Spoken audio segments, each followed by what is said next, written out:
바라보시면서 우리는 행복한 사람입니다 하면서 인사하겠습니다. 우리는 행복한 사람입니다. 우리는 행복한 사람입니다. 우리는 행복한 사람인 줄 믿습니다. 늘 행복한 삶, 행복한 교회, 이러한 것들이 우리의 삶 속에서 가득 넘쳐나기를 간절히 바라고요. 특별히 5월은 가정의 달입니다. 여러분의 모든 가정이 다 행복한 가정이 되기를 간절히 바랍니다. 오늘은 어버이날이죠. 어버이날. 어버이라는 그 말 자체가 또 우리에게 주는 큰 감동이 있고 또 감명이 있습니다. 우리가 돌아오는 주일에는 또 어버이 주일로 함께 지키게 될 건데요. 그때 또 하나님께서 주시는 은혜를 함께 나누고요. 오늘은 이제 어버이날이지만 방주에 관한 이야기를 좀 해보도록 하겠습니다. 왜냐하면 또 순서가 있기 때문에 어버이에 관한 이야기는 주일날 하기로 하고요. 오늘은 방주에 관한 이야기를 좀 하겠습니다. 여러분, 하나님께서 그 홍수로 세상을 심판하시기로 딱 결정을 하시고 난 이후에 의인 노아를 통해서 방주를 만들게 하십니다. 방주는 히브리어로 테바입니다. 테바. 여러분 저기 그 순천만에 가는 그 길에 가다 보면은 그 카페 테바라고 있어요. 카페 테바. 그게 이제 방주입니다. 방주. 그 주인분이 교회 다니시거든요. 그래서 이제 이름을 목사님한테 뭘로 지으면 좋을까요? 했더니 목사님이 테바라고 해라. 그렇게 했나 봅니다. 그래가지고 이름을 테바라고 지었다고 하더라고요. 근데 테바는 방주라는 뜻을 가지고 있습니다. 이 테바라는 단어는 성경에 정확히 2번 등장을 합니다. 2번 소개되고 있는데 첫 번째는 바로 오늘 우리가 함께 보고 있는 이 창세기에 등장하고 있고요. 또 한 번은 어디에 등장하냐면은 출애굽기에 등장을 합니다. 신기하게도 출애굽기에 등장을 하는데 출애굽기 2장 3절과 5절에 소개를 하고 있어요. 그런데 우리가 알다시피 출애굽기 2장 3절과 5절에 보면은 방주라는 단어가 나오지를 않아요. 그렇죠? 방주라는 단어가 나오지를 않는데 여기서 테바라는 말이 나옵니다. 어디에 나오냐면은 2장 3절과 5절 그 사이에 나오는데 우리 한번 2장 3절에서 또 5절까지를 함께 한번 보겠습니다. 같이 한번 봅니다. 시작. 더 숨길 수 없게 되매 그를 위하여 갈대 상자를 가져다가 역청과 나무 진을 칠하고 아기를 거기 담아 나일강과 갈대 사이에 두고 그의 누이가 어떻게 되는지를 알려고 멀리 섰더니 바로의 딸이 목욕하러 나일강으로 내려오고 시녀들은 나일 강가를 거닐 때에 그가 갈대 사이에 상자를 보고 시녀를 보내어 가져다가. 아멘. 자, 여기서 보면은 갈대 상자라고 나오죠. 이 갈대 상자가 그 히브리어로 보면 테바라고 나옵니다. 결국 방주는 뭐냐면, 즉 테바라는 어떤 뜻을 갖고 있냐면 자체적인 동력을 갖고 방향을 조정하는 배라기보다는 단지 물이 스며들지 않게 하며 또 물 위에 잘 뜰 수 있게 만든 어떤 상자 형태의 배라고 추정해 볼 수가 있습니다. 그것을 우리가 전부 다 테바라고 부르는 거죠. 그러므로 우리가 오늘 창세기 말씀에 나오는 이 방주를 제대로 이해하기 위해서는 출애굽기에 나오는 이 갈대 상자와 또 그 갈대 상자에 담겼던 모세의 이야기를 우리가 좀 제대로 알고 있어야지만 이 방주가 무엇인지 우리가 제대로 알 수가 있습니다. 성경에 나오는 이 테바라는 단어가 딱 2번 나오기 때문에 창세기에 나오는 방주와 또 출애굽기에 나오는 갈대 상자는 사실 서로 연결되어 있다고 볼 수가 있습니다. 여러분, 출애굽기에 보면은 모세의 어머니가 이 모세를 낳은 후에 모든 히브리 남자 아이는 다 죽이라라는 이 애굽 왕 바로의 명령을 어기고 집에서 그러니까 이 아이가 모세죠. 이 모세를 몰래 키우게 됩니다. 그런데 여러분 아시다시피 아이가 성장하면 성장할수록 그 울음소리도 굉장히 커지기 때문에 결국 모세의 어머니는 더 이상 모세를 집에서 키울 수 없는 그런 상황에 놓이게 되었습니다. 그래서 모세의 어머니가 이제 고민하는 끝에 어떤 결정을 내리냐면 갈대 상자 하나를 구해요. 그리고 그 갈대 상자에다가 오늘 말씀에 나온 것과 같이 우리 함께 본 말씀과 같이 역청과 나무 진을 이렇게 바르게 되죠. 그리고 거기에 모세를 강보에 쌓아서 역청과 나무 진이 발라진 그 갈대 상자에 넣어서 나일강에 띄우게 됩니다. 그런데 이렇게 나일강에 자신의 사랑하는 아들을 던져 넣었다는 것은 결국 뭘 상징하냐면 이 아들의 운명을 하나님께 맡겼다는 거예요. 이젠 내 아들은 나의 손을 떠났고 하나님의 손에 맡겨졌으니 이젠 하나님이 알아서 하십시오 라고 말했던 것입니다. 그런데 그 아들이 어디에서 건져지게 되었어요? 강물에서 건져지게 되었어요. 그래서 어떤 이름을 갖게 됐습니까? 모세라는 이름을 갖게 됐죠. 그 모세라는 이름의 뜻이 뭐예요? 건짐을 받았다라는 뜻을 갖고 있습니다. 그리고 모세는 나중에 신명기서를 쓰면서 신명기 18장 15절에 이렇게 증거하고 있어요. 우리 신명기 18장 15절 같이 한번 봅니다. 시작. 내 하나님 여호와께서 너희 가운데 내 형제 중에서 너를 위하여 나와 같은 선지자 하나를 일으키리니 너희는 그의 말을 들을지니라. 아멘. 자, 여기서 보면은 이런 말이 나오죠. 나와 같은 뭐 하나를요? 선지자 하나를 이렇게 말해요. 근데 여기서 나와 같은이라는 그 나는 누구를 말하는 거예요? 누구를 말하죠? 그죠? 모세 자신을 말하죠. 근데 그 모세와 같은 선지자 하나가 신명기 18장 15절에 보니까 내 형제 중에서 일어난다라고 예언을 하고 있습니다. 근데 여러분, 모세는 어떤 사람이에요? 그 이름의 뜻이 뭡니까? 건짐을 받았다, 이런 뜻이거든요. 근데 이것을 조금 더 해석을 해보면, 이걸 뭐 해석하려면 조금 시간이 걸리니까 그냥 다 축소하고요. 이걸 해석을 하면은 결국 모세는 어떤 사람이냐면 구원자라는 거예요. 구원자. 그런데 그런 구원자가 앞으로 또 일어나게 될 거다, 이렇게 이야기를 하고 있습니다.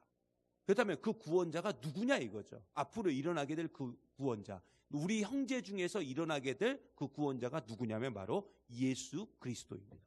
지금 그걸 이야기하고 있는 거죠.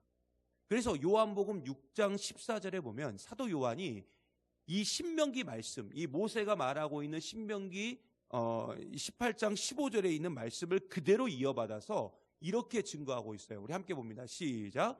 그 사람들이 예수께서 행하신 이 표적을 보고 말하되 이는 참으로 세상에 오실 어떤 선지자요?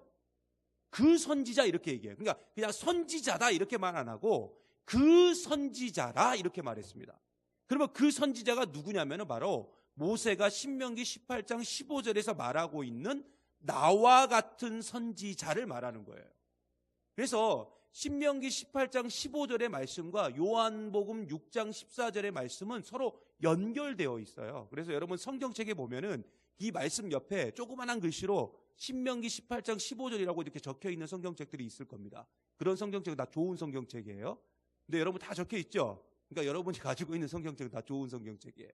근데 이렇게 연결되어 있다고요. 딱 연결되어 있어요.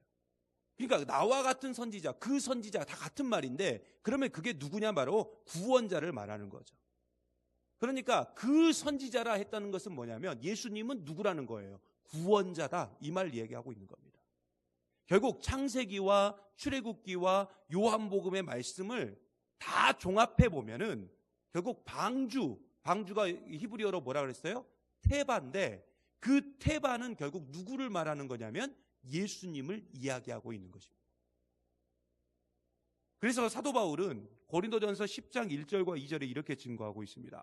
형제들아, 나는 너희가 알지 못하기를 원하지 아니하고 우리 조상들이 다 구름 아래에 있고 바다 가운데로 지나며 모세에게 속하여 다 구름과 바다에서 세례를 받고, 이렇게 나옵니다. 여러분, 이게 이제 그 모세에게 속하여 전까지가 1절이거든요. 그러니까 1절 말씀을 딱 보면은 홍해를 건넌 사건이 나와요. 그리고 사도 바울이 이 사건을 이스라엘 민족이 바다에서 뭘 받았다라고 말하고 있습니까? 세례를 받았다. 이 바다가 어디입니까? 홍해죠, 홍해. 그 홍해에서 세례를 받았다, 이렇게 말하고 있습니다. 그런데 2절에 보면은 어떻게 시작하냐면 모세에게 속하여라고 나와요. 근데 우리가 이 말씀을 좀 일반적으로 생각해 보면 사도 바울은 여기에다가 모세에게 속하여라고 말하면 안 되고 모세를 따라 이렇게 말하면 사실 문맥이 더 맞아요. 모세를 따라. 그런데 사도 바울은 모세를 따라라고 말하지 않고 굳이 뭐라고 말했어요? 모세에게 속하여라고 말했어요. 이 말은 무슨 말이냐면은 모세 안에서라는 말입니다. 모세 안에서. 근데 우리가 조금 전에도 함께 살펴보았듯이 모세는 누구를 예표하는 사람이에요? 그죠? 예수님을 예표하는 인물이죠. 그러니까 결국 사도 바울이 세례를 설명하면서 모세를 따라라고 하지 않고 뭐라고 말했다고요? 모세에게 속하여라고 한 것은 결국 세례란 뭐냐? 세례란 예수님을 따라가는 수준이 아니라 세례란 예수님께 속하는 것이고 예수 안에 사는 것이고 예수님의 죽음에 내가 함께 동참하는 것이다. 이걸 지금 이야기하고 있는 것입니다. 결국 노아의 방주는 단순히 어느 한 시대의 사건에서 구원을 담당한 도구로 끝난 게 아니라 온 세상을 구원하실 예수님을 상징하는 구원의 예표가 뭐였냐면 바로 이 방주, 이 테바였던 것입니다. 그러므로 노아의 방주 역시 우리에게 뭘 상징하고 있느냐? 결국은 창세기의 가장 중심이 되는 주제가 뭐예요? 베네시트 엘로힘, 즉 예수님 외에는 방법이 없다는 것을 다시 한번 방주를 통해서 이 창세기 저자인 모세가 이야기하고 있는 거예요. 그래서 여러분 요한복음 14장 6절에 보면 아주 유명한 구절이 있죠. 예수님께서 스스로 자기를 이렇게 말씀하셨어요. 우리 같이 한번 봅니다. 시작. 예수께서 이르시되 내가 곧 길이요 진리요 생명이니 나로 말미암지 않고는 누구에게로 올 자가 없다고요? 자, 아버지께로 올 자가 없다는 것은 결국 뭘 말하냐면 구원을 이야기하고 있어요. 구원. 근데 이 구원의 길이 누구라는 거예요? 그죠? 예수님이라는 거예요. 결국 우리에게 있는 유일한 생명의 길, 구원의 길은 예수님밖에 없다는 거죠. 이걸 요한복음에서 사도 요한이 다시 한번 이야기하고 있는 거예요.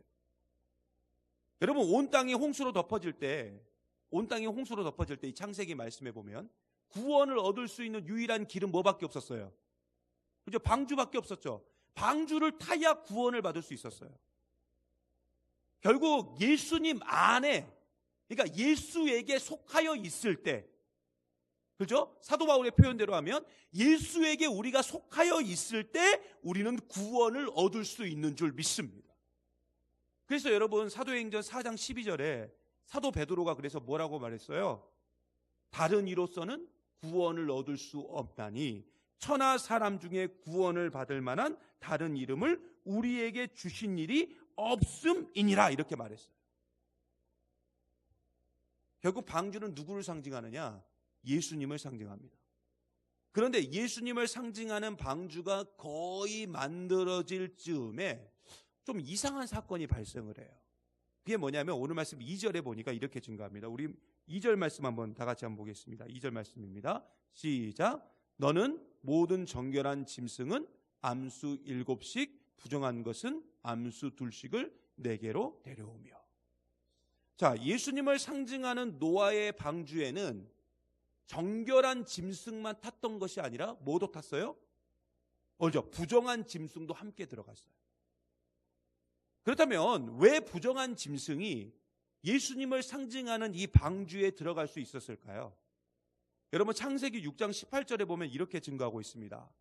그러나 너와는 내가 내 언약을 세우리니 너는 내 아들들과 내 아내와 내 며느리들과 함께 그 방주로 들어가고.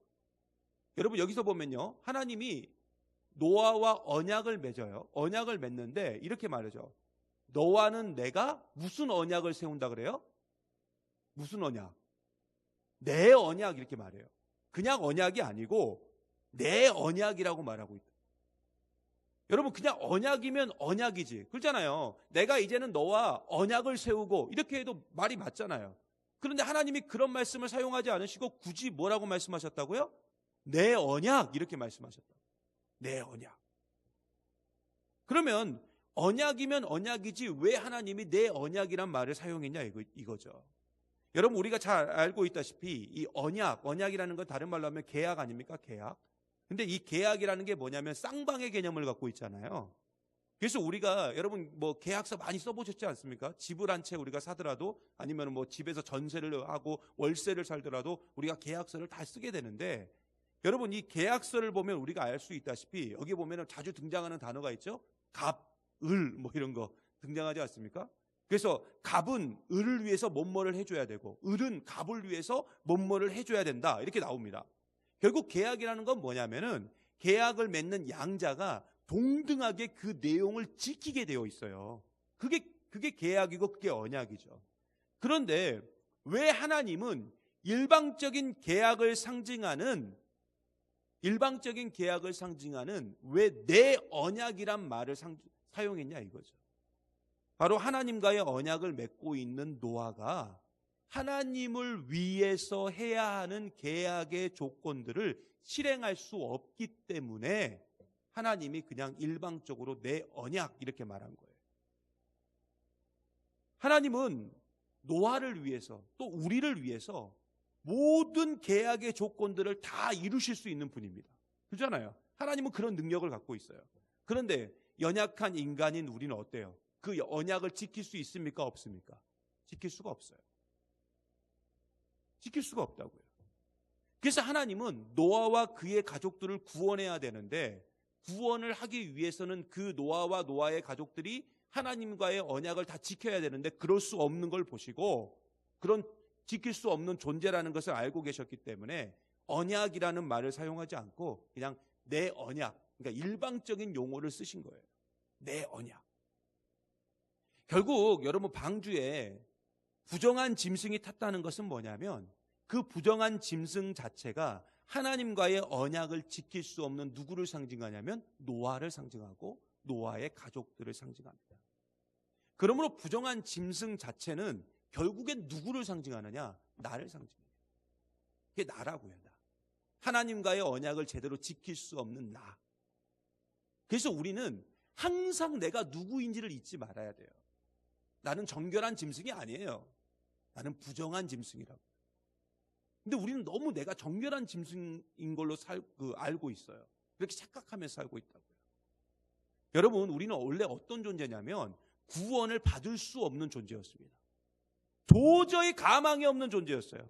그런데 하나님은 우리를 너무나 사랑하셔서 구원의 방주가 되시는 그 예수님께 속하게 하셨고 우리를 구원받게 하셨어요. 심지어 우리를 구원하시기 위해서 거룩하신 하나님이 스스로 부정하게 되시면서 이 땅에 오셨고 저주의 상징인 저 십자가에 달려 우리를 대신해서 죽으셨다고요.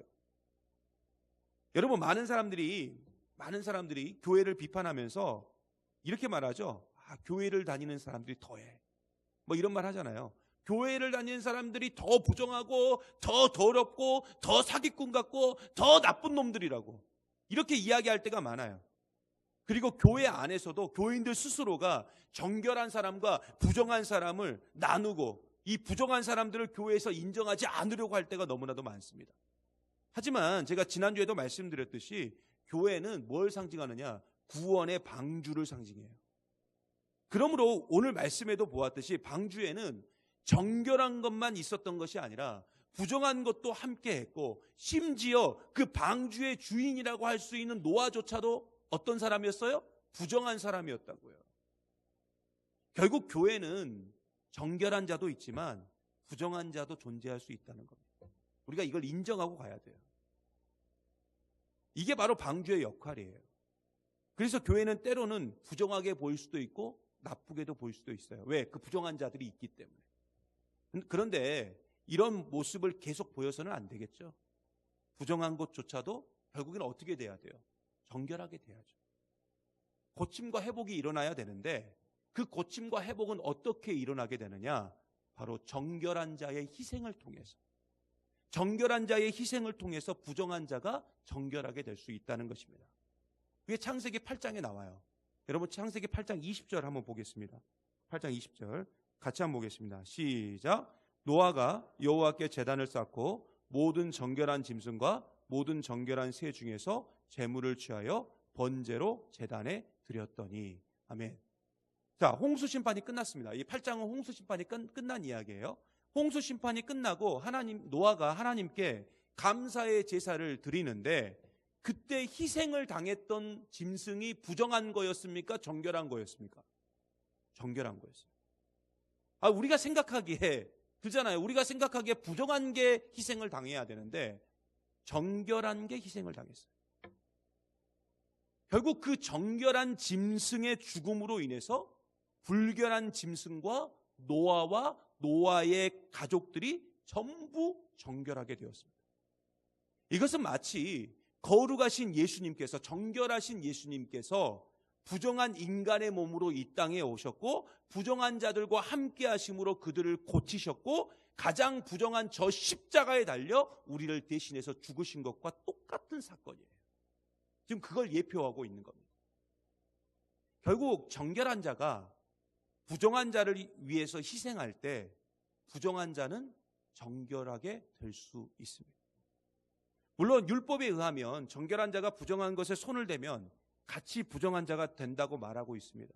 하지만 예수님이 어떻게 사셨어요? 예수님은 나인성 과부의 아들의 관에 손을 대셨어요. 여러분, 당시에 관에 손을 댄다는 건 뭐냐면은 부정하게 된다는 거예요. 근데 예수님은 그거 신경 쓰지 않으셨어요. 그냥 그 과부의 아들을 살리기 위해서 과감하게 관에 손을 대셨다고요. 그랬더니 어떤 일이 일어났습니까? 그 죽은 아들이 일어나게 되었어요. 살게 되었다. 정결한 자가 부정한 자를 위해서 희생하고 섬기는 순간 그때 회복이 일어나고 고침이 일어나고 생명을 살리는 은혜가 주어지게 되었습니다. 그러므로 우리는 항상 내가 어떻게 구원받았는지, 그렇잖아요. 내가 어떻게 구원받았어요? 정결하신 예수님이 스스로 부정하게 되어서 나를 만져주심을 통하여, 부정한 나를 원래 만지면 안 되는데 부정한 나를 만지심을 통해서 내가 구원받았듯이 우리는 어떻게 살아야 돼요? 예수님께 속하여 예수님처럼 우리도 그렇게 살아야 될 줄 믿습니다. 물론 그렇게 살면 어떻게 될까요? 좋은 일이 일어날까요? 아니죠. 좋은 일이 일어나지 않아요, 사실. 우리가 예수님처럼 살면 사실은 손해가 있어요. 아픔이 있어요. 고통이 있어요. 온갖 오해와 편견, 그리고 심지어 미친 사람이라고 조롱과 핍박을 받을 수가 있습니다. 노아는 여러분 120년 동안 방주를 만들었어요. 어디서 만들었어요? 바닷가 근처에서 만들었습니까? 아니죠. 산 꼭대기에다가 만들었어요. 그때 사람들이 노아를 향해서 어떻게 말했을까요? 그리고 노아가 오늘 말씀해 보니까 방주에 딱 들어간 후에 하나님께서 문을 딱 닫아버리시죠? 자, 그러면 생각해 보세요. 노아가 방주에 딱 들어가고 문이 탁 하고 닫혔어요. 그럼 뭐가 시작돼야 돼요? 홍수가 시작돼야죠. 막 비가 내려야 되는데 오늘 말씀해 보면 바로 비가 내리지 않아요. 며칠 후에 비가 왔냐? 7일 후에 비가 왔어요. 그러면 7일 동안 노아는 비가 언제 오려나 하고 있어야 되는 상황이고, 또 사람들은 어떻게 했을 것 같아요? 아, 저거 봐라, 저거. 아니, 방주에 들어갔는데 비도 안 오네? 비 온다더니 비도 안 오네? 하늘만 쨍쨍하고 날만 좋네? 이렇게 하면서 막 비난하고 조롱하고 비판하고 그랬을 거 아닙니까? 그러니까 결국 노아는 120년간 방주 밖에서 사람들의 조롱과 핍박을 받았고요. 또 일주일 동안 방주 안에서 사람들의 조롱과 핍박을 받았어요. 이건 노아에게 정말 큰 괴로움이었고 고통이었다고요. 그러나 이런 비난과 비판 속에서도 묵묵히 노아는 어떻게 살았냐고요.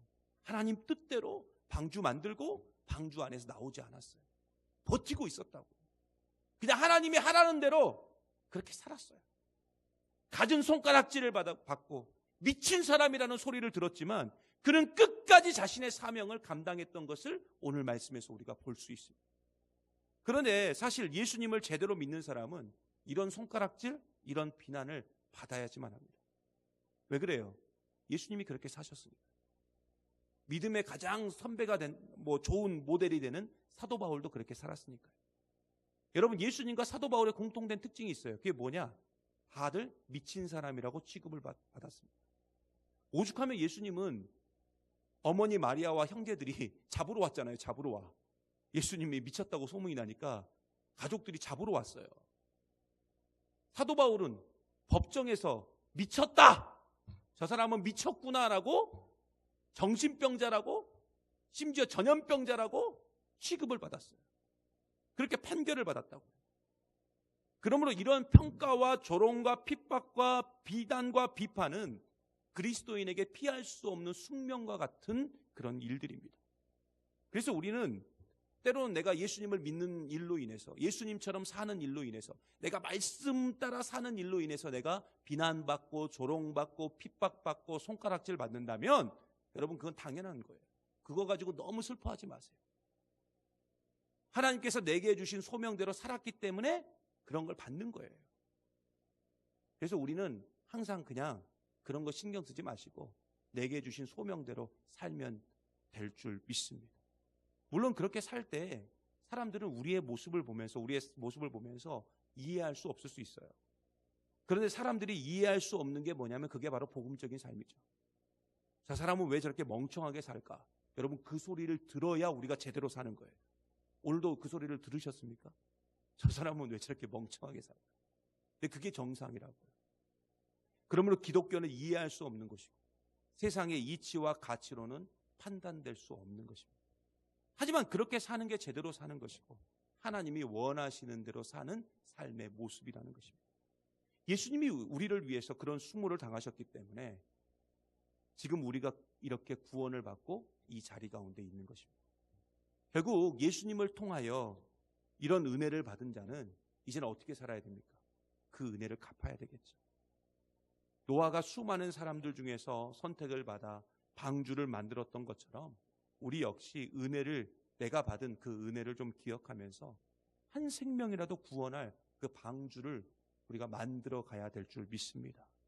물론 그 방주를 만드는 작업은 예수님처럼 고통과 고난이 따를 수도 있고요.